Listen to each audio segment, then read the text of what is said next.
Hello, আসসালামু আলাইকুম। Welcome to my channel. আমি মাশকুরা আক্তার। আবার নিয়ে আসলাম আপনাদের মাঝে ২ টা রেসিপি। আমার পাশে থাকবেন, আমার ভিডিওটা স্কিপ করবেন না, পুরো ভিডিওটা দেখবেন। পুরো ভিডিও না দেখলে বুঝতে পারবেন না আমি কীভাবে রান্না করি, আমি কীভাবে খাই। আমার রান্নাটা আপনাদের সাথে শেয়ার করতেছি, আপনারা আমার পাশে থাকেন। এটার জন্য আমি একটা ফ্রাই প্যান বসিয়েছি, এটার মধ্যে তেল দিয়েছি। তেল দিয়ে আমি এটার মধ্যে দেবো পেঁয়াজ কুচি। আমার বাসায় নাই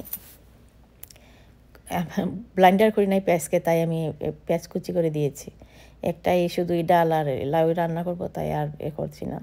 আমি হ্যান্ড ব্লান্ডার দিয়ে করে নেব, এটাকে ব্লাইন্ডার করে নেব পেঁয়াজটা আর ভাজা হয়ে গেলে।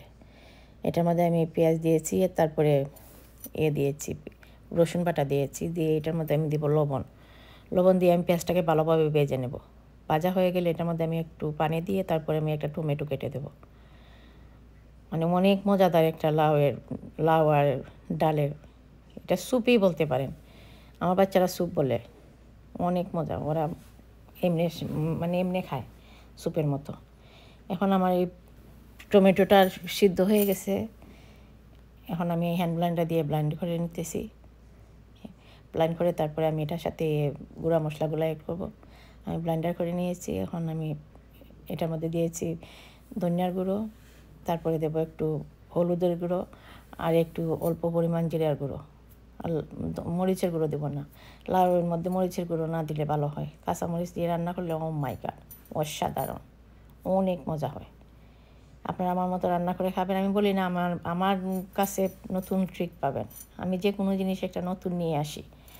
নতুন ট্রিক পেতে হলে আমার সাথে থাকবেন, আমার ভিডিওগুলো দেখবেন, আমার পেজটা ফলো দিয়ে পাশে থাকবেন। আর যারা ইউটিউবে দেখেন সাবস্ক্রাইব করবেন প্লিজ, এটা আমার অনুরোধ আপনাদের কাছে। এখন আমি ডালটা আর লাউটা দিয়ে দিয়েছি। প্রথমে আমি মশলাটাকে ভেজে নিয়েছি। ভাজা হওয়ার পরে তারপরে আমি লাউ আর দিয়েছি, ডাল দিয়ে আমি এখন একটু সিদ্ধ করে নেব লাউটাকে। লাউটা আর ডালটা একটু সিদ্ধ হয়ে গেছে, এখন আমি পানি দিয়ে দেবো। লাউ সিদ্ধ হয় নাই পুরো মতো, পানি দিয়ে তারপরে আমি আবার অল্প আছে এটাকে সিদ্ধ করে নেব। অনেকক্ষণ জাল দিতে হয়। এই চাইনিজের দোকানে লাউগুলো অনেক জাল দিতে হয়। আর যখন সিজনের সময় হয় আমরা ঘরে করি, বাঙালি দোকান থেকে আনি, অনেক মজা লাউ থাকে। আমি এটাকে জাল দিয়েছি কতক্ষণ, ডালটা সিদ্ধ হয়ে গেছে অলমোস্ট লাউটা। কারণ আমি কাঁচামরিচগুলো ছেড়ে দিয়েছি। কাঁচামরিচটা আমি 2 টুকরা করি না, আমি শুধু একটু মুখের মধ্যে একটু কাটা দিয়েছি, বেশি জাল না বাহির হইতে। বেশি জাল হলে আবার বাচ্চারা খাবে না, ওরা স্যুপের মতো খায়। এখন আমার লাউটা অলমোস্ট হয়ে গেছে। লাউয়ের তরকারি, লাউয়ের স্যুপ, ওয়ারেভার আপনারা এটা স্যুপও বলতে পারেন। এটা অনেক মজাদার হয়েছে। আপনারা এভাবে রান্না করে খাইতে পারেন স্যুপের মতো। আর রুটি দিয়ে খাইলে তো ওয়াও, আমি এই দেখেন আমার স্যুপটা হয়ে গেছে, লাউয়ের তরকারিটা দেখতে কি লোভনীয়। এখন আমি রান্না করবো, মেরিনেট করবো মাছের জন্য আমি মশলাটা নিতেছি। মশলাটা আমি এটা বানাবো।